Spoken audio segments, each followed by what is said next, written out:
گل نیست، ماه نیست، دل ماست پارسی.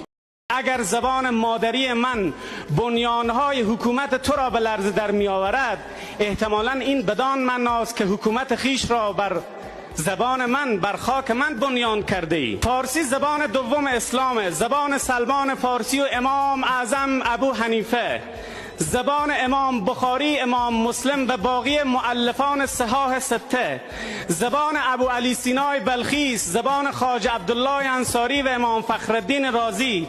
اگر ادبیات دنیا توانست نام بلند فردوسی ره، نام حافظ و مولانا و سعدی ره، نام بیدل و خیام و جامی ره از یاد ببره، اگر تاریخ بشریت توانست نام کوروش و رستم دستان، نام آرش کمانگیر و ابو مسلم خراسان را فراموش بکنه، شما هم بر خیال باطل خیش بمانین.